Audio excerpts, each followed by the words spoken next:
Hello everyone, this is Renu Agarwal here. आज का topic हमारा टाइम एंड टेंस है और इसको शुरू करने से पहले इस क्वेश्चन को देखिए। Rohit did not came to the office because he got held up due to the heavy rain. अब यहाँ पर ये जो क्वेश्चन है बिल्कुल बेसिक से ही है। ये पूरा सेकंड क्वेश्चन भी आप देखेंगे तो ये बेसिक से ही है और ये एसएससी सीजीएल के क्वेश्चन है, बट हम वीडियो के एंड में इसे करेंगे। आज हम करने वाले हैं जो है वो कंप्लीट बेसिक्स जो करेंगे, यानी कि कंप्लीट बेसिक कॉन्सेप्ट आज हमारा होने वाला है। यहाँ पर टाइम एंड टेंस दोनों जो है वो डिफरेंट टर्म्स हैं, ठीक है। वैसे तो हम इसके बारे के पहले जो प्रीवियस वीडियो हमारी इससे पहले गई है उस वीडियो में हमने टाइम एंड टेंस का कंप्लीट डिफरेंस किया है, तो आप एक बार वो जरूर देख लें। बट एक क्विक रिव्यू मैं आपको यहाँ पे बता दूँ। टाइम जो है वो 3 टाइप्स का होता है, प्रेजेंट, पास्ट एंड फ्यूचर, ठीक है। लेकिन टेंस मॉडर्न इंग्लिश में 2 ही तरह के हैं जो कि हैं प्रेजेंट एंड पास्ट, ठीक है। कैसे आप कहोगे कि कैसे मैम, 2 कैसे हैं? तो देखिए, फ्यूचर जो है ना वो टाइम में ही काम हुआ है, फ्यूचर का कोई भी टेंस नहीं है। देखो टेंस क्या होता है, टेंस जो होते हैं वो होती हैं फॉर्म्स ऑफ वर्ब। ये आपको जानना जरूरी होता है क्योंकि हम यहाँ पे हम जो करेंगे वो सारा सारा आइडेंटिफाई किससे करेंगे। अगर आप ये जान जाते हैं कि फॉर्म्स ऑफ वर्ब जो होती हैं वही टेंस है, तो इसका मतलब वर्ब को पहचानिए तो आप टेंस पहचान जाएंगे, राइट। हमारे पास एक प्रेजेंट फॉर्म होती है और एक पास्ट फॉर्म होती है, ठीक है। प्रेजेंट की फॉर्म हमारी V1 होती है, SES होती है, ठीक। और इसी के साथ हमारे V1 के साथ ING होती है, वो हो जाती है कॉन्टिन्यूस। V2 जो होती है वो पास्ट की है, ठीक। और V3 जो है वो परफेक्ट की है। और ये जो परफेक्ट है वो हेल्पिंग वर्ब्स के साथ बनेगा जिसमें हमारी हैज, हैव और हैड रहेगी। ये क्या है, ये कॉन्टिन्यूस बनाता है, ING फॉर्म जहां भी नजर आएगी, क्लियर। फ्यूचर के लिए हमारे पास इनमें से कोई भी वर्ब नहीं है, ये सब जो है वो प्रेजेंट की है।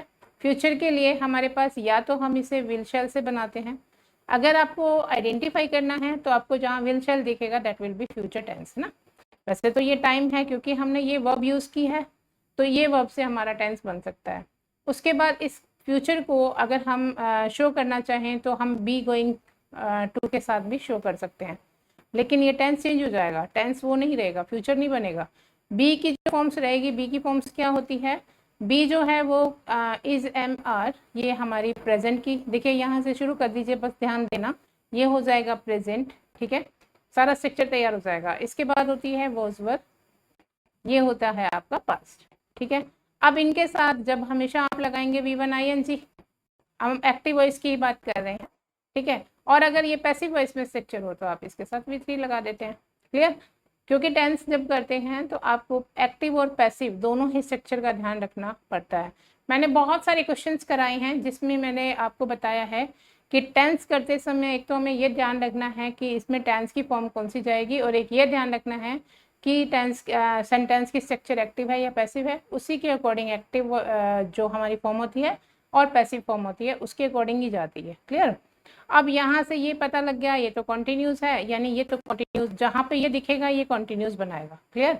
और ये तो हमारा पैसिव इसमें जाती है V3। तो उसके बाद एक और हम बना सकते हैं फ्यूचर को, जो हम बनाते हैं कोई फिक्स्ड हमारा फ्यूचर रहता है तो हम उसे सिंपल प्रेजेंट टेंस में भी लिख देते हैं, प्रेजेंट इंडेफिनिट जिसको आप बोलते हो, तो प्रेजेंट इंडेफिनिट में भी आप उसको बना सकते हैं, ठीक है। तो टेंस में जैसे जैसे आप धीरे धीरे पढ़ेंगे आपको क्लियर होता जाएगा कि किस में क्या होगा। इनके साथ परफेक्ट के साथ हम हैज, हैव, हैड यूज करते हैं। V1 के साथ ING के साथ मैंने आपको बताया कि ये फॉर्म्स हम यूज करेंगे, क्लियर। और ये अकेली जाती हैं, ठीक है, ये प्रेजेंट है और ये पास्ट है, तो ये दोनों कौन से हो गए, ये दोनों ही इंडेफिनिट को बनाते हैं, ठीक है।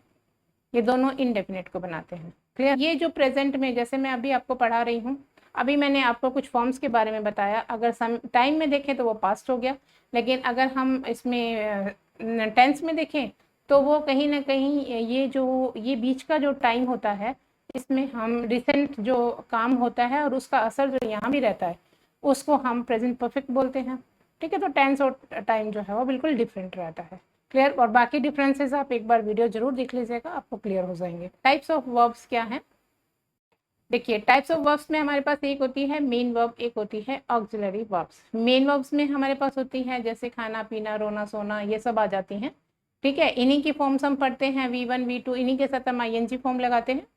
प्राइमरी ऑक्सिलरी वर्ब्स और मॉडल ऑक्सिलरी वर्ब्स, ये 2 तरह की ऑक्सिलरी वर्ब्स होती हैं। मोडाल्स का जो है वो एक अलग से चैप्टर है कंप्लीट, ठीक है। इसको आज अभी नहीं पढ़ने वाले हैं, हम पढ़ने वाले हैं primary auxiliary. Primary auxiliary verbs में हमारे पास रहती है बी की फॉर्म्स, डू की फॉर्म्स और हैव की फॉर्म्स। अब इनके बारे में अगर आप पूरा डिटेल पढ़ना चाहते हैं तो हमने इसकी पूरी वीडियो बना रखी है, इनका यूज़ कैसे हो सकता है, पैसिव में कैसे यूज़ की जा सकती है, इनके साथ कौन सी फॉर्म्स आती हैं, एक बार आप जरूर देख लीजिएगा। अदरवाइज मैंने अभी आपको बताया ना, जैसे कि बी के साथ इज, एम, आर, वॉज, वर, ये इसकी फॉर्म्स होती है। बी जो है खुद एक बेस फॉर्म है, और इज, एम, आर ये प्रेजेंट फॉर्म है, और ये इसकी पास्ट फॉर्म है। इनके साथ हम कौन सी फॉर्म यूज़ करते हैं, V1 ING फॉर्म यूज़ करते हैं। तो ये कौन सा टेंस बना रहा है, ये कॉन्टिन्यूस टेंस बना रहा है। क्लियर, मैंने जैसा कहा कि जुड़े रहिए, साथ साथ देखते रहिए, याद हो जाएगा। डू, डज, डिड ये इनडेफिनिट टेंस को बनाता है। किस टेंस को बनाता है, इनडेफिनिट को। अभी आप बोलोगे कि मैंने प्रीवियस स्लाइड में आपको बताया था कि इनडेफिनिट के लिए आप क्या यूज़ करते हैं। इनडेफिनिट के लिए आप यूज़ करते हैं V1 और SES, या फिर V2 यूज़ करते हैं, ये प्रेजेंट के लिए, प्रेजेंट इंडेफिनिट के लिए, ये पास्ट इंडेफिनिट के लिए। फिर हम डूडस का यूज़ कहाँ पे करते हैं, हम अभी जब स्ट्रक्चर सीखेंगे तो इसके बारे में हम बात करेंगे। हैज़, ये हैव आपकी बेस फॉर्म है, हैव और हैज़ ये सिंगुलर फॉर्म है, ये आपकी प्लूरल है, और ये पास्ट है। ये दोनों ही प्रेजेंट हो गई और ये पास्ट हो गई। इनको हमने क्या किया था, इनको हमने परफेक्ट फॉर्म के साथ यूज़ किया था, यानी V3 के साथ यूज़ किया था, एंड इसने परफेक्ट बनाया था। मेन वर्ब का काम भी ये सब कर सकती हैं, और ये हेल्पिंग वर्ब का काम भी कर सकती है। बट जो मैंने यहाँ पे फंक्शन बताया है वो पूरा का पूरा आपको कौन सा बताया है, वो आपको मैंने हेल्पिंग वर्ब का ही फंक्शन बताया है। क्लियर। अब यहाँ पे देखिए मोडाल्स, मोडाल्स में हमारे पास कैन, कुड, मे, माइट ये सब तो रहते ही हैं। ये 13 होती हैं। मैंने प्रीवियस स्लाइड में आपको दिखाया था कि फ्यूचर टेंस हमारे पास नहीं होता है, हम फ्यूचर टेंस को बनाते हैं विल और शैल से। हालांकि फ्यूचर के टाइम मतलब टेंस को बनाने के लिए मैंने आपको बी गोइंग टू भी बताया, बट वो टेंस चेंज हो जाएगा। लेकिन अगर हमें कहना है कि फ्यूचर टेंस में ही बनाना है तो विल शैल के साथ ही आपको फॉर्म्स यूज करनी होगी। ठीक है, तो चलिए नेक्स्ट देखते हैं।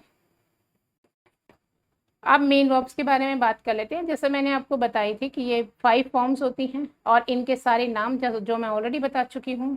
अब ये है राइट, ठीक है। एक एक चीज़ का ध्यान रखिए, कई कई जगह पे मैंने आपके लिए ब्लैंक छोड़े हुए हैं जो कि आपको फिल करना है और कमेंट सेक्शन में बताना है। आपका रिवीजन हो जाएगा, ठीक है, और मुझे लगेगा कि आपको इंटरेस्ट है। राइट, रॉट, रिटन और राइटिंग।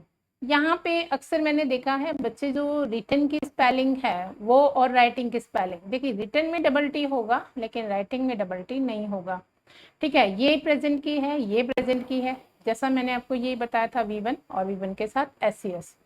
बुक्स में आपको V1 और V5 के नाम से मिल जाती है, बट आप अगर इसको प्रेजेंट के नाम से याद रखेंगे तो ज़्यादा मतलब आप लोगों के लिए याद रखना बहुत आसान भी हो जाएगा, और टेंस बनाएंगे तो ईजी रहेगा। पास्ट, परफेक्ट और कंटिन्यूस, ये आपकी इसकी स्ट्रक्चर रहती है, मतलब ये फॉर्म्स रहती है। ठीक है, चलिए नेक्स्ट देखते हैं। अब हमारे पास फिर फॉर्म्स आ गई है। जैसा मैंने बोला कि कुछ मैं ब्लैंक भी यहाँ पे छोड़ने वाली हूँ। अब यहाँ आपको फिल करनी है, ये है ब्रेक। अब नेक्स्ट फॉर्म इसकी होती है ब्रॉक, ठीक है, और थर्ड फॉर्म इसकी, इसी के साथ हम एन लगा देंगे, ब्रोकन। कंटिन्यूस बनाना है, फर्स्ट फॉर्म के साथ आपको क्या करना है, ING फॉर्म लगा देना है बेस फॉर्म के साथ। ये बेस फॉर्म है, ठीक है, ये सारी क्या है, ये बेस फॉर्म होती है। इसके बाद SES फॉर्म बनाना है, यानी सिंगुलर फॉर्म, इसको आप सिंगुलर फॉर्म भी कह सकते हैं, सिंगुलर वर्ब। ये आपकी प्लूरल वर्ब ऐसे भी याद कर सकते हैं। ठीक है, इसके साथ SES लगाना है तो BREAK और S हो जाएगा ब्रेक्स। ठीक है, इसी के साथ S लगा दिया। अब यहाँ देखो कुछ कुछ चीजें मैं यहाँ पे बहुत इंपॉर्टेंट बताने वाली हूँ, स्किप मत करिएगा। कट कट कट लिखा मैंने, और यहाँ पे मैंने लिख दिया TTING कटिंग, और यहाँ लिखा कट्स। प्रॉब्लम क्या आ रही है कि जैसे मैंने यहाँ बताया कि देखो जब भी आप टेंस करते हैं, आप टेंस की फॉर्म्स को देखते हैं, तो फॉर्म्स को देखते ही वर्ब का मतलब क्या है, वर्ब का मतलब बहुत सारे चैप्टर को कंप्लीट करना। वर्ब से ही नरेशन को कंप्लीट करते हैं। वर्ब नहीं आती तो आप वॉइस नहीं कर सकते, ठीक है, क्वेश्चन टैग नहीं कर सकते। क्वेश्चन टैग की पूरी वीडियो बनी हुई है, आप चाहें तो देख सकते हैं क्वेश्चन टैग्स। इनके लिए भी आपको वर्ब्स का आना जरूरी है, मेन वर्ब और हेल्पिंग वर्ब दोनों का होना जरूरी है, आपको पता, ठीक है। और इसके अलावा आप सब्जेक्ट वर्ब एग्रीमेंट जो है एक टॉपिक होता है वो आपको करना है, इसमें तो वर्ब शामिल ही है, ठीक है, सब्जेक्ट वर्ब एग्रीमेंट। और इसके अलावा जो है मान लीजिए आप सेंटेंस इम्प्रूवमेंट करते हैं, क्लोज टेस्ट करते हैं, फिलअप्स करते हैं, ठीक है, फिलर्स करते हैं, और कोई भी कॉम्प्रीहेंशन में भी आपको कहीं ना कहीं ये हेल्प करती है। अब देखो मैं यहाँ पे क्या बताने वाली हूँ कि कट कट कट ये तीनों फॉर्म सेम है। जब आप पैसिव वॉइस करते हैं या नरेशन करते हैं तो आपको पैसिव वॉइस में वर्ब को पहचान कर कि ये फर्स्ट फॉर्म है, सेकंड फॉर्म है, थर्ड फॉर्म है, हेल्पिंग वर्ब लगानी होती है।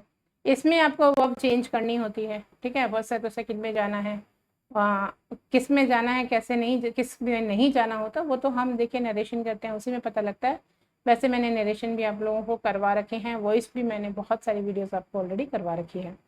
अब यहाँ मैं क्या बता रही हूँ, कट कट कट तीनों फॉर्म अगर सेम है तो हम कैसे पहचानेंगे। देखो प्लूरल के साथ तो कट ही रहता है, वहाँ थोड़ा मुश्किल होता है पहचाना, तब ये दोनों सेम है। लेकिन अगर वो सिंगुलर है तो एस के बिना नहीं आएगी, सिंगुलर सब्जेक्ट के साथ, ठीक है। और अगर वो अकेली आ रही है तो वो V2 हो गई, और अगर वो हैज़ हैव हैड के साथ आ रही है तो वो V3 हो गई। ये आपको याद रखना है, ठीक है। यानी थर्ड फॉर्म तो आएगी जब आएगी वो हैज़ हैव के साथ और या फिर हैड के साथ, है ना, ये अकेली आएगी। और अगर ये होगी सिंगुलर तो ये ऐसे आएगी। अब डू की फॉर्म्स में ऑलरेडी बता चुकी हूँ, आपको फिल करके भेजना है। ईट, एट और ईटन, ठीक है, ईटिंग, और यहाँ पे हो जाएगा ईट्स।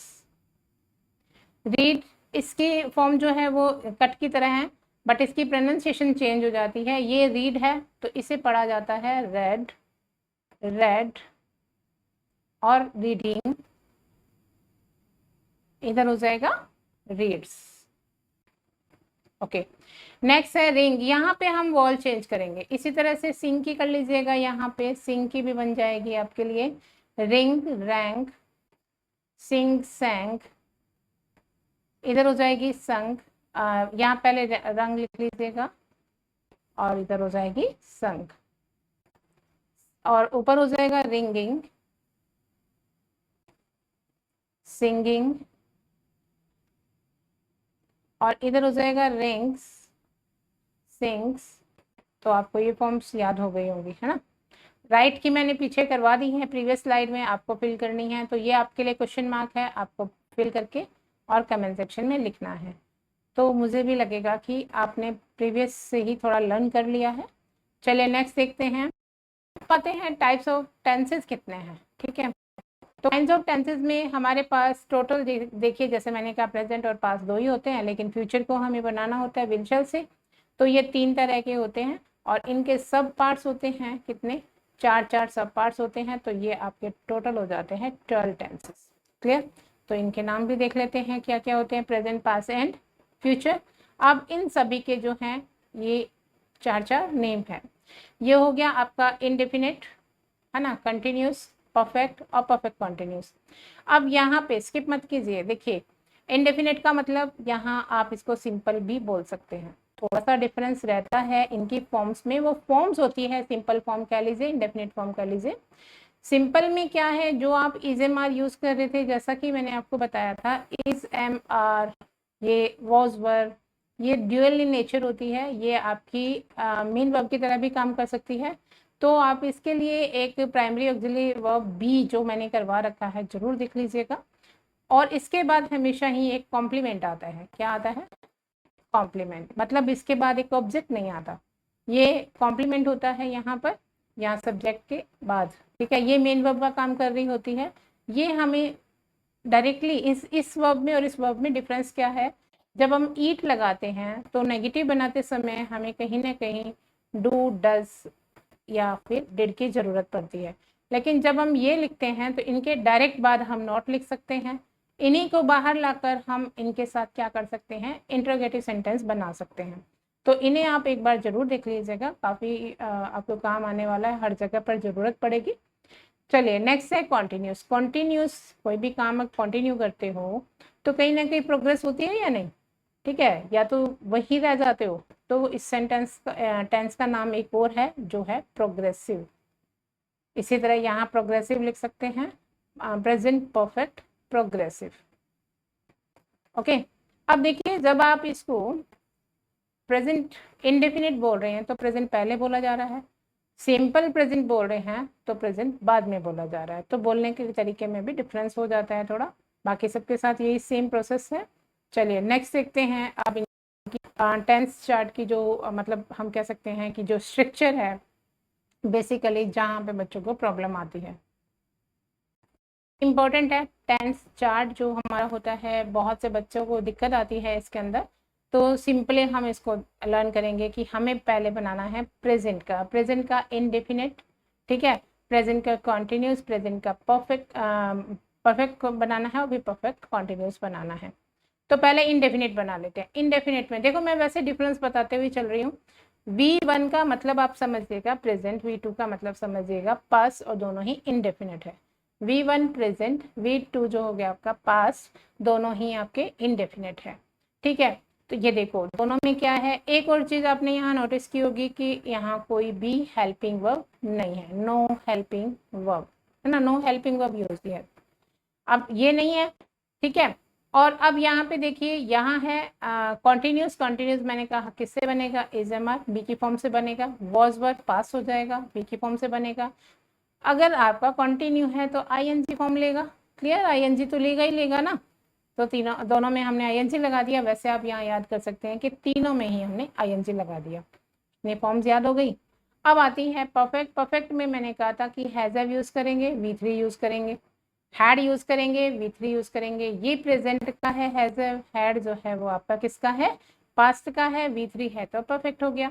इसी तरह से परफेक्ट भी बनाना है, प्रेजेंट भी बनाना है। प्रेजेंट बनाने के लिए हैज हैव लगाया, हैज हैव जो है वो आपके V3 के बिना आएगा नहीं।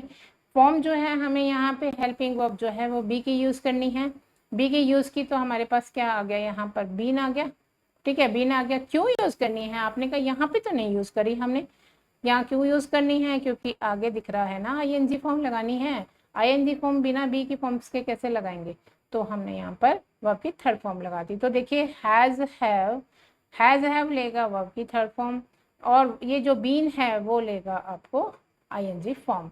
सेम यहाँ पे है, पास करना था, बाकी सेम है, क्लियर। अब आते हैं फ्यूचर पे। फ्यूचर विल शैल के बिना तो बनेगा नहीं, विल शैल लगा दिया हमने, शुरू से जोड़े हैं तो पता लग रहा है ना कि बस हो गया। अब विल शैल, एक चीज याद रखना है, कोई भी मॉडल वर्ब आप यूज करते हैं हमेशा ही बेस फॉर्म लगाएंगे। बेस फॉर्म कौन सी थी, जो हमने फर्स्ट में लिखी थी, है ना, प्लूरल फॉर्म जो लिखी थी। बी खुद एक बेस फॉर्म है, बी बिल्कुल डिफरेंट रहती है, जैसे ईट तो प्लूरल फॉर्म भी सेम रह जाती है और बेस फॉर्म भी यही हो जाती है, लेकिन बी में बेस फॉर्म ये है, लेकिन सिंगुलर में अगर आप बात करोगे प्रेजेंट में तो इज एम आर ये रहती है, ये प्लूरल है, ये सिंगुलर है ना।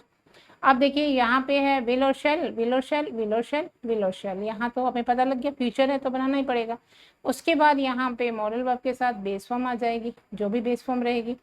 मॉडल वर्ब के साथ बेस फॉर्म चाहिए, बी खुद एक बेस फॉर्म है, बी लगाया। बी ही क्यों लगाया, क्योंकि आईएनजी लगाना था, ठीक है। अब यहाँ पे मॉडल वर्ब के साथ हमने हैव लगाया। अब यहाँ देखिए हैव जो है वो खुद एक बेस फॉर्म है, और ये हैव जो है वो आपकी प्लूरल फॉर्म है, हैज इसकी सिंगुलर फॉर्म है, हैड जो है वो इसकी पास्ट फॉर्म है। अब हमें क्योंकि विल शैल के साथ बेस फॉर्म लगानी है, तो अब आप कहोगे मैडम हमने यहाँ बी लगाई है बेस फॉर्म, तो हम यहाँ भी तो बी लगा सकते थे, नहीं लगा सकते थे। बी के बाद हमें आईएनजी चाहिए था तब हमने यहाँ बी लगाई थी, यहाँ V3 चाहिए था तो हैव लगाया था। Is it clear. यहाँ भी सेम कीजिएगा, हैव लगाया, विल शैल बीन लगाना था क्योंकि यहाँ आईएनजी फॉर्म लगानी थी, ठीक है। विल शैल के बाद बेस फॉर्म, बेस फॉर्म के बाद वर्ब की थर्ड फॉर्म, यानी कि हैव के बाद वर्ब की थर्ड फॉर्म आती है और आईएनजी। अब आप एक बार कंपैरिजन करके देखिएगा कि ये है V1 V2 और यहाँ पे है बेस फॉर्म, यानी कि ये भी एक तरह से V1 हो गया बट बी को छोड़कर, है ना। अब यहाँ पे हो गया इज एम आर के साथ आईएनजी, तीनों फॉर्म में आईएनजी है। इधर हमने बी लगाया है, विल शैल के साथ बी लगाया है। इधर हैज हैव हैड हैव यहाँ भी लगाया है और V3 लगाई है, तीनों में ही। यहाँ देखोगे तो been V1 ING, been V1 ING और बीन V1 आईएनजी सभी में है। इधर हमने हैव लगाया है और इधर हमने हैड लगाया, क्लियर है। इधर हैज और हैव सिंगुलर और प्लूरल के साथ चेंज हो जाता है। आगे की स्लाइड में देखेंगे कहाँ पर क्या आएगा। जब ये हमारे पास है कि वोट तो हमने कर लिया, अभी आपने प्रीवियस स्लाइड में देखा ये बताया था कि डू और डज भी फॉर्म्स होती हैं एंड वो इंडेफिनिट को बनाती है, तो यहाँ हमने इंडेफिनिट में तो कहीं यूज़ ही नहीं किया। तो चलिए नेक्स्ट स्लाइड में देखते हैं। हो गए टेंस के, हमने ये जो सारे टेंस किए थे अभी, हालांकि मैंने यहाँ पे 6 टेंस लिखे हैं, नेक्स्ट स्लाइड में बाकी हैं। तो देखिए यहाँ पे मैंने इंडेफिनिट तीनों लिखे हैं। अब इनके टाइप्स भी तो होते हैं ना सेंटेंस के, अफर्मेटिव, नेगेटिव, इंटरोगेटिव और नेगेटिव इंटरोगेटिव। अफर्मेटिव सेंटेंस हम जो स्ट्रक्चर अभी पढ़ चुके थे वो रहेगी। अब अफर्मेटिव सेंटेंस में हमारे पास इन दोनों में कोई हेल्पिंग वर्ब नहीं थी, ठीक है, नो हेल्पिंग वर्ब। ये बहुत हेल्प करने वाली है आपको ग्रामर में। अगर आप टेंस को अच्छे से सीख जाते हैं तो पूरी ग्रामर में आपको कहीं कोई कंफ्यूजन ही नहीं रहने वाली है, क्योंकि बहुत बहुत बहुत काम आते हैं टेंस। टेंस तो 20 होता है ना। अब यहाँ देखिए, नेगेटिव बनाया, नेगेटिव तो बिना हेल्पिंग वर्ब के बनेगा नहीं, इसमें हमें कोई ना कोई एक हेल्पिंग वर्ब चाहिए। यहाँ भी एक हेल्पिंग वर्ब चाहिए। अब ये तो इंटरोगेटिव भी है और नेगेटिव भी है, तो हेल्पिंग वर्ब तो चाहिए ही चाहिए। तो ये तीनों तो बिना हेल्पिंग वर्ब के बनेंगे नहीं। इसको हमने, ये दो ही टेंस अफर्मेटिव के हैं, प्रेजेंट का और पास्ट का, जिसे आप बिना हेल्पिंग वर्ब के बना सकते हैं। क्लियर। अब जो हमने डू की फॉर्म्स पढ़ी थी, डू, डस, डिड, ये फॉर्म जो मैंने कहा था इंडेफिनिट की है और ये हमें नेगेटिव इंटरोगेटिव बनाने में हेल्पफुल है। क्लियर। और ये क्या बनाएगी, इंडेफिनिट टेंस। बस इतना सा याद हो गया हमें, ठीक है। V1 V2 क्या बनाते हैं, इंडेफिनिट प्रेजेंट और पास्ट का। डू डज डिड बनाते हैं इंडेफिनिट, जिसमें हमें नेगेटिव या इंटरोगेटिव बनाना हो। हालांकि ये मेन वर्ब का काम भी कर सकते हैं, बट अभी तो हम मेन वर्ब की बात नहीं कर रहे हैं यहाँ पर, ठीक है। तो ये देखिए डू डज लगाया। एक चीज़ हमें और ध्यान रखनी है, बहुत बहुत इंपॉर्टेंट है। मैंने जैसा आपको बताया था कि हैज़, हैव और हैड के साथ आप हमेशा क्या लगाएंगे, वर्ब की थर्ड फॉर्म लगाएंगे। तो उसी तरह से जब डू डज डिड आ जाएगा तो हमेशा बेस फॉर्म लगा दीजिए, क्योंकि अक्सर बच्चों की गलती क्या होती है, यहाँ पे SES फॉर्म लगा देते हैं, जहाँ पे शी आ गया, डज भी लगा दिया और SES फॉर्म भी लगा दी, तो वो गलत हो जाएगा। यहाँ पे बेस फॉर्म का मतलब क्या हुआ, जो आपकी प्लूरल फॉर्म रहती है, ठीक है। तो हमेशा ध्यान रखना है कि डू डज डिड के साथ हमेशा बेस फॉर्म आएगी, और यहाँ पे हैज़, हैव, हैड के साथ हमेशा ही वर्ब की थर्ड फॉर्म आएगी, और जब मॉडल वर्ब यूज़ करते हैं तो उनके साथ भी बेस फॉर्म आएगी। तो काफ़ी हद तक आपकी कुछ चीज़ें जो हैं वो यहाँ पर क्लियर हो जाती हैं। फॉर्म्स का ही सारा देखिए खेल रहता है, ठीक है। डू डज के बाद मैंने यहाँ पे क्या लगा दिया है, V1। इन दोनों के बीच में हमारा नोट आ जाएगा। जब भी आप कोई हेल्पिंग वर्ब लगाते हैं उसके जस्ट बाद आपको नोट लगाना होता है। क्लियर। अब यहाँ पे इसकी स्ट्रक्चर बेसिकली देखो, एक सेंटेंस की स्ट्रक्चर होती है सब्जेक्ट, यहाँ ये मेन वर्ब है। अगर हेल्पिंग वर्ब नहीं हो तो मेन वर्ब, और अगर हेल्पिंग वर्ब हो तो मेन वर्ब से पहले हेल्पिंग वर्ब भी आ जाती है, ठीक है। यहाँ पे हो जाता है ऑब्जेक्ट या फिर कोई अदर वर्ड, ठीक है। इतना हो गया। अब यहाँ पे आ जाएगा एक सब्जेक्ट, फिर यहाँ हेल्पिंग वर्ब, उसके बाद नॉट आ जाएगा, और उसके बाद वर्ब की ये फॉर्म आने के बाद आपका ऑब्जेक्ट आ जाएगा। ये मुझे क्यों लिखना पड़ा कि आपको ये लगेगा कि यहाँ भी डू डज पहले है, यहाँ भी डू डज पहले है। यहाँ डू डज पहले नहीं है, ये सब्जेक्ट के बाद है, लेकिन यहाँ डू डज पहले है। इंटरोगेटिव में इन्वर्जन हो जाता है, सब्जेक्ट बाद में चला जाता है, और जो ये आपका हेल्पिंग वर्ब होती है बाहर आ जाती है। अब यहाँ सब्जेक्ट है, अब यहाँ पर V1 है और उसके बाद ऑब्जेक्ट आ जाएगा। डू डज को बाहर रखना है, सब्जेक्ट के बाद नॉट लगाना है, और फिर V1 आ जाएगा। अब हमने मेन तो ये ध्यान रखना है कि एक तो जब हम नॉट लगाएंगे यहाँ पे हेल्पिंग वर्ब के बाद लगाएंगे, नॉट आ गया और V1 आ गया। इधर हमने क्या किया, डू डज को बाहर रखा, सब्जेक्ट है, नॉट यहाँ आना नहीं था, तो ये स्ट्रक्चर आपको तैयार है, ठीक है। चलिए इसी तरह से आप डिड के साथ कर लीजिए, बेस फॉर्म लगा दीजिए, बाकी सेम है, नॉट यहीं आ जाएगा, डिड बाहर आ जाएगा और सब्जेक्ट के बाद नॉट आ जाएगा। अब यहाँ पे कोई प्रॉब्लम नहीं आएगी। क्यों नहीं आएगी यहाँ पे, क्यों नहीं आएगी यहाँ पे प्रॉब्लम, क्योंकि विल शेल यहाँ दे रखा है, ठीक है। बेस फॉर्म आ गई, ये हमने पीछे प्रीवियस स्लाइड में कर लिया था। जो भी करना है वो विल शेल के साथ करना है, तुरंत नॉट लगा देना है, विल शेल को ही बाहर लाना है, और विल शेल को ही बाहर रखकर सब्जेक्ट के बाद, ये तो हमेशा ही सब्जेक्ट के बाद नॉट लगाना है, याद कर लीजिए। बस नेगेटिव बनाना है, सब्जेक्ट के बाद नॉट लगाना है। यहाँ इज़एमआर के बाद नॉट लगाना है, वर्ब की ING फॉर्म अपनी जगह है, बाकी सेम है, ठीक है। यहाँ पे इज़एमआर को बाहर लाना है, बाकी सेम है, इन सब के साथ कोई ज़्यादा डिफरेंस नहीं है। वॉज वर्ब के साथ भी सेम रहेगा। अब जो छोटी सी प्रॉब्लम आती है वो आती है जब हम कंपाउंड हेल्पिंग वर्ब को यूज़ करते हैं। देखिए एक हमने यहाँ पे हेल्पिंग वर्ब यूज़ की विल शेल, एक हमने यूज़ की बी, 2 हेल्पिंग वर्ब और उसके बाद एक मेन वर्ब।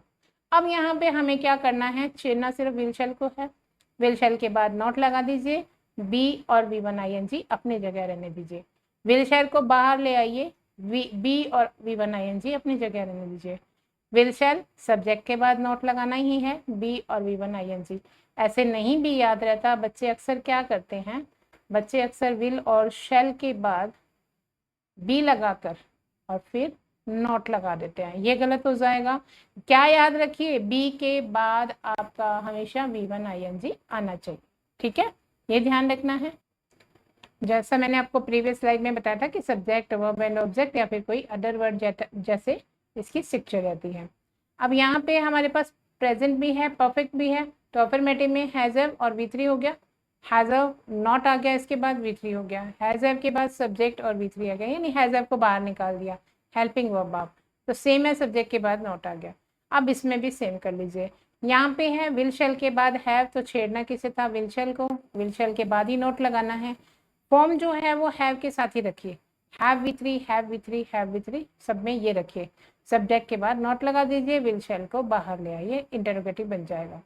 हैव बीन है तो हैज के बाद रखिए नॉट को, ठीक है। बीन और ING सभी में सेम रखिए, सभी को एक साथ रखिए, ठीक है। यहाँ पे भी सेम रखिए, सब्जेक्ट नॉट बीन फिर V1 ING। नहीं याद रहता तो जैसा कि मैंने बताया था कि V1 को जो है बी के साथ ही V1 को ING को रखना है तो याद रह जाएगा, ठीक है। चलिए इसी तरह से हैड के साथ करिए, विल शैल हैव है तब भी आपको विल शैल के साथ ही सब जो भी करना है, विल शैल नॉट, विल शैल को बाहर ले आइए, ठीक है, विल शैल सब्जेक्ट फिर नॉट, तो आपको स्ट्रक्चर तैयार हो गई होगी।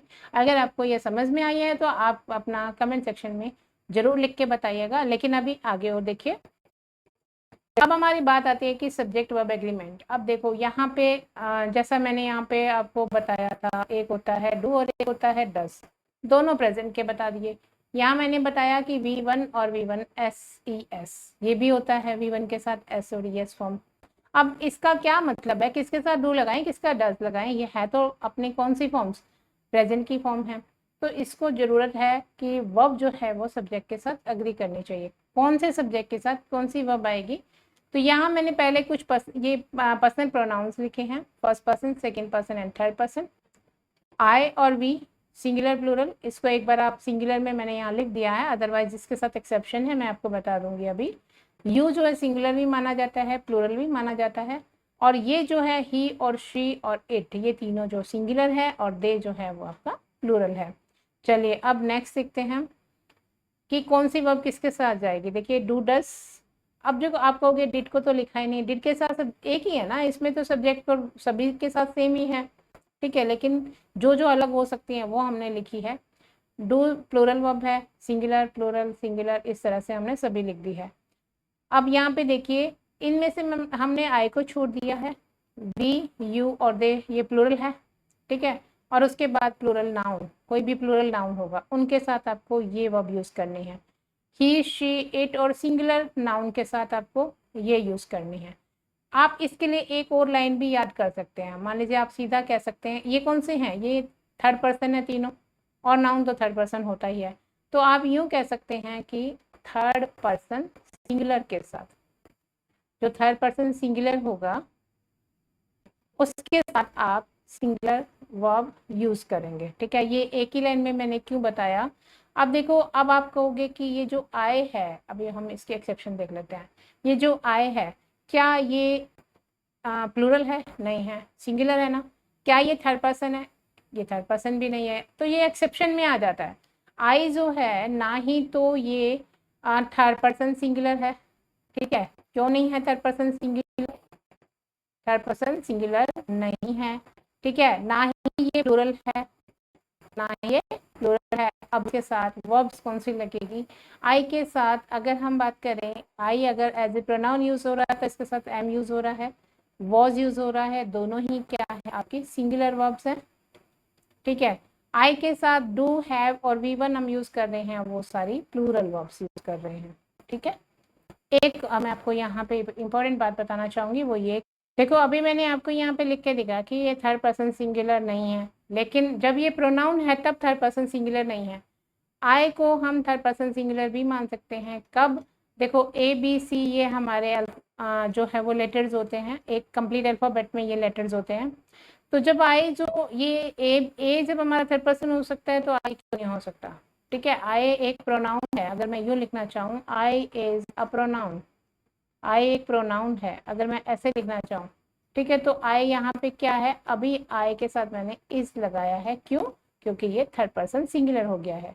ठीक है, तो इस तरह से आपको समझ के करना है, रटना नहीं है। चलिए नेक्स्ट करते हैं कुछ एग्जाम्पल। अब यहाँ पे 3 टेंस के एग्जाम्पल हमारे पास हैं। हमने पीछे देख लिया है डस कहाँ पे आएगा, अभी यहाँ पे सिर्फ आई के साथ हमने यूज किया है। देखो यहाँ आई V1 है, सिंग ए सॉन्ग, डू लगाते ही भी हमने ये लगाया है। अगर मैंने यहाँ लिखा होता सी सिंग्स ए सॉन्ग, अब देखो यहाँ स्ट्रक्चर अगर पूरी तैयारी करनी है तो याद रखनी है तो थोड़ा पेशेंस तो रखना ही पड़ेगा। यहाँ पे अगर मुझे डस लगाना होगा तो अब ये सिंग हो जाएगा, ये हमें ध्यान रखना है। ठीक है, चलिए डू को बाहर ले आइए, सिंग है, डू बाहर हो गया, सिंग है। अभी अपने स्ट्रक्चर सारी की है। डिड के साथ हमेशा वर्ब की बेस फॉर्म आएगी, एक ही जगह पर आप V2 का यूज करते हैं पूरी ग्रामर के अंदर, पास्ट इंडेफिनिट के अफर्मेटिव सेंटेंस में, बाकी हम कहीं भी यूज नहीं करते हैं।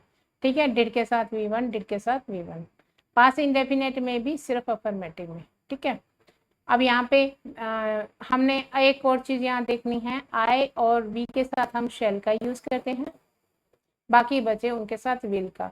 हालांकि मॉडर्न इंग्लिश में आई के और वी के साथ भी जो है वो विल का यूज किया जा सकता है, एक्सेप्टेबल है।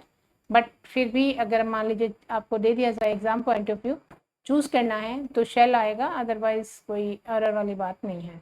तो आई थिंक ये आपको क्लियर है।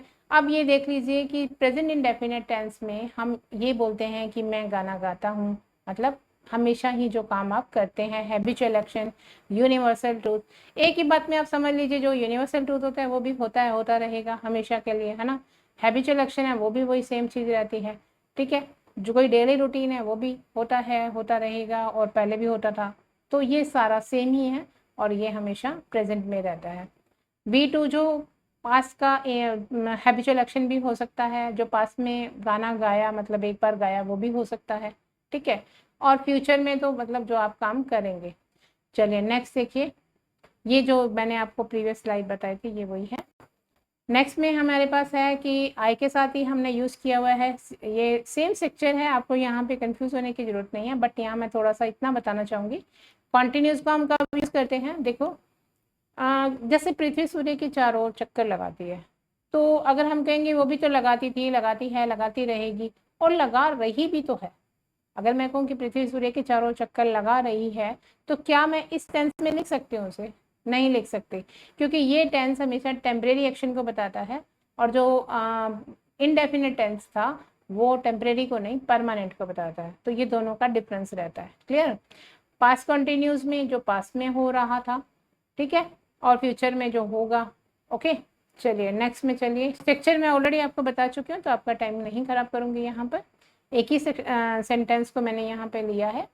यहाँ पे कोई भी काम रिसेंट हुआ हो, परफेक्ट प्रेजेंट परफेक्ट में कोई काम रिसेंट हुआ है और उसका असर अभी, मतलब मैंने अभी अभी खाना खाया है, मुझे अभी भूख नहीं है ना, तो आई हैव संग ए सॉन्ग मतलब मैंने गाना गाया है। ठीक है, या मैं गाना गा चुका हूँ कह सकते हो। परफेक्ट में मैंने कभी किया था, तो ये टेंस जो है ना ये ऐसे अकेला काम यूज में होता है, इसके साथ कोई और काम जैसे डॉक्टर के आने से पहले मरीज मर चुका था, इस तरह के सेंटेंसेस में ज़्यादा किए जाते हैं।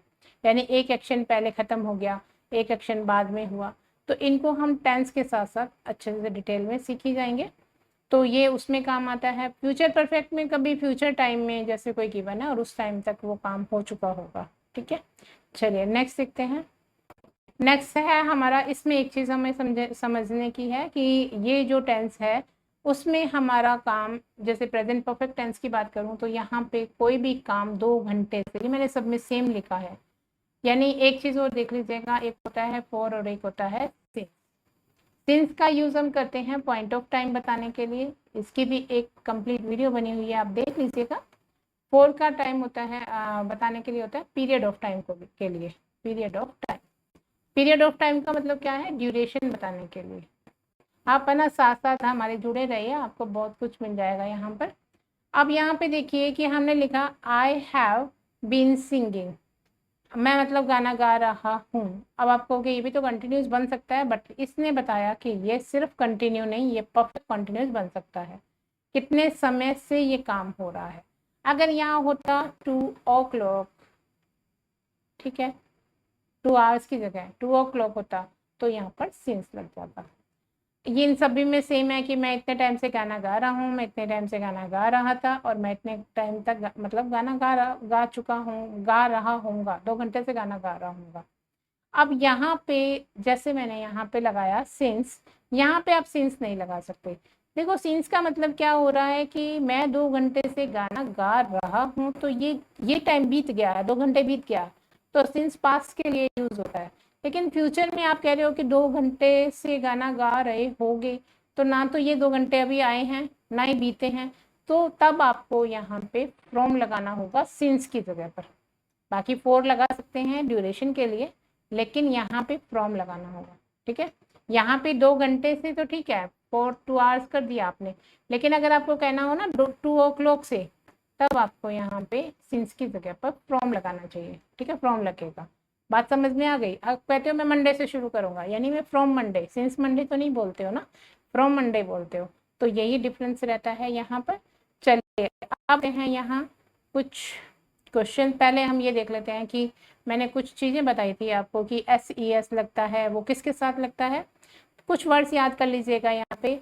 एस, कोई भी वर्ड है, जैसे ये वर्ब है, इसका एंड, वर्ब का एंड एस से, डबल एस से, CH, SH, ZOX इनसे हो तो आपको ES ऐड करना है, अदरवाइज आपको सिर्फ S ऐड करना है, ठीक है। अब हम आपको इनके साथ देख लेना है कि CH दिया हुआ था, हमने ES यूज़ किया, यहाँ पे सिर्फ S यूज़ किया क्योंकि इनमें से कुछ नहीं था एंड, यहाँ पे हमने ES यूज़ किया, O था, और ये दोनों का डिफरेंस समझिए।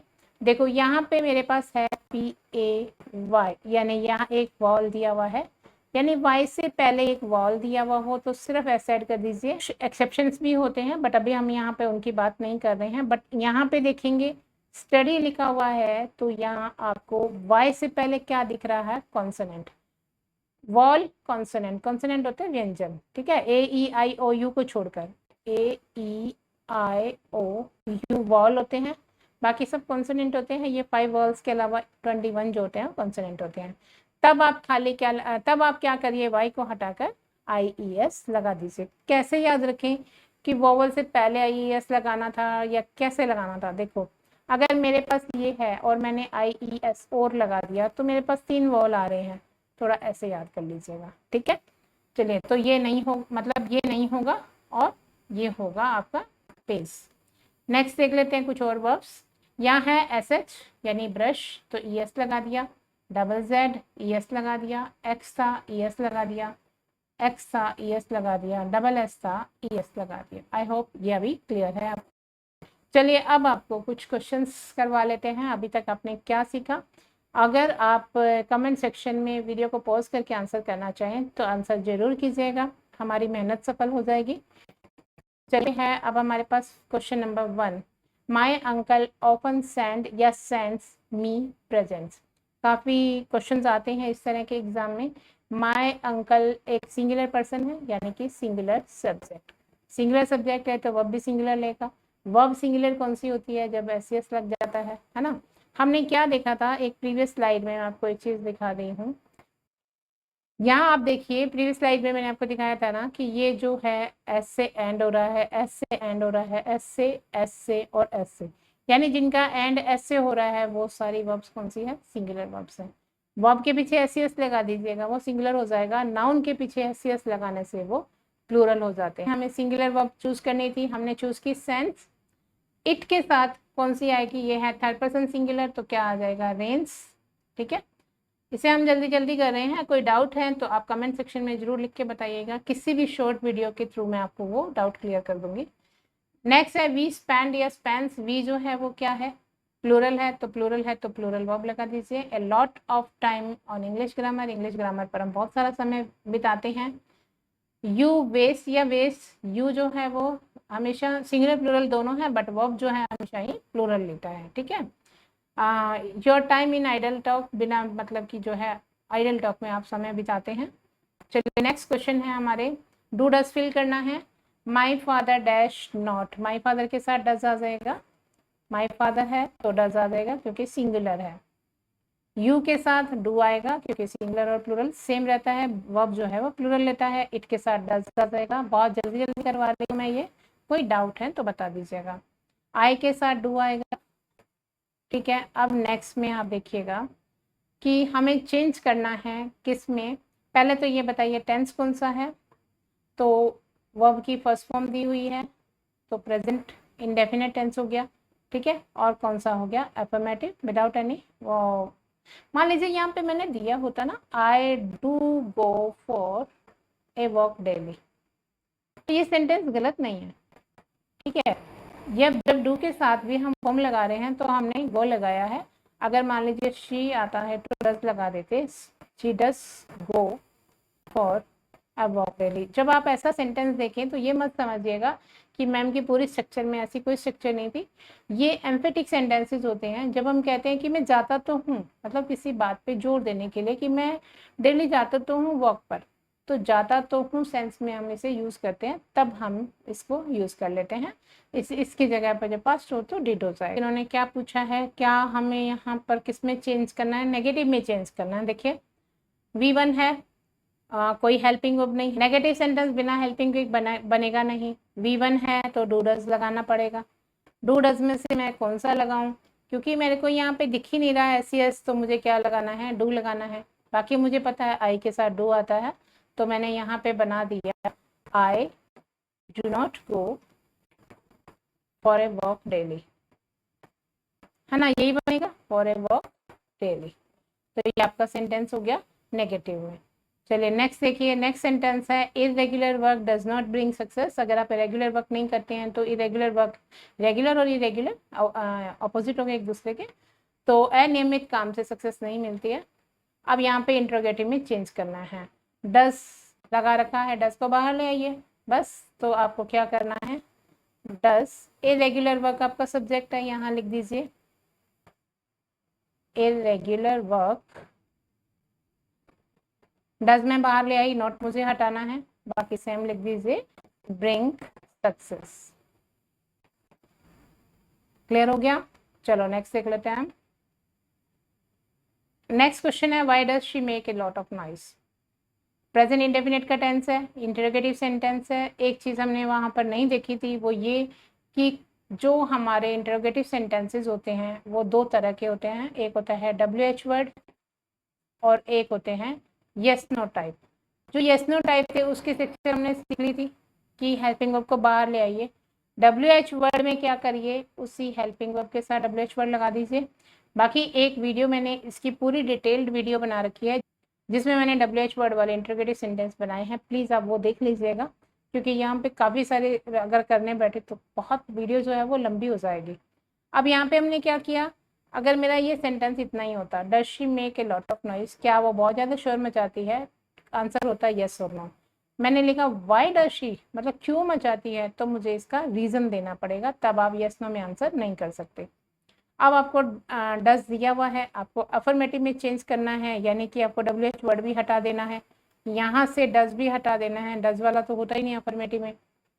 डज हटाएंगे तो यहाँ क्या कर दोगे, एस लगा देना है, बस ये सेक्शन यहीं से बन गई है, she makes a lot of noise, ठीक है, she makes a lot of noise, वही बना दिया है मैंने। आप बहुत सारे सेंटेंसेस को बनाइए, प्रीवियस सेंटेंस में भी एक चीज मैंने यहाँ पे क्वेश्चन मार्क हटा के फुल स्टॉप कर दिया है, वो देख लीजिएगा। चलिए नेक्स्ट देखिए, शायद प्रीवियस स्लाइड में हमने क्वेश्चन मार्क नहीं लगाया था, तो यहाँ एक क्वेश्चन मार्क लगा लीजिएगा, ठीक है। एंड नेक्स्ट देखो, he did his work honestly, सबसे मुश्किल आपको यही लगता है। पहली बात तो ये है पास इंडेफिनिट टेंस का। अब आप कहोगे कि मैम ने तो कहा था कि डू डज डिड जो है वो अफर्मेटिव में आएगा नहीं, तो मुझे ये बताओ कि क्या आपको कोई वर्ब दिख रही है यहाँ पे, और मैंने ये भी तो बताया था डू डज डिड के बाद वर्ब की फर्स्ट फॉर्म आएगी। तो अब यहाँ पे आपको वो भी जो मैंने कहा था कि आप देख लीजिएगा, बहुत काम आने वाली है वीडियो, प्राइमरी ऑक्सिलरी वर्ब के नाम से आपको मिल जाएगी। बाकी मैं आपको यहाँ पर आई बटन में जो है वो उसका लिंक दे दूंगी, प्राइमरी ऑक्सिलरी वर्ब। कितना काम आएगी, आप जैसे जैसे वर्ब ये करेंगे आपको पता लग जाएगा। तो देखिए, जब डू डज डिड है, ये आपकी ड्यूल नेचर की होती है। ड्यूल का मतलब होता है, ड्यूल सिम यूज करते हैं ना, मतलब मेन वर्ब का काम भी कर सकती है और ये हेल्पिंग वर्ब का काम भी कर सकती है।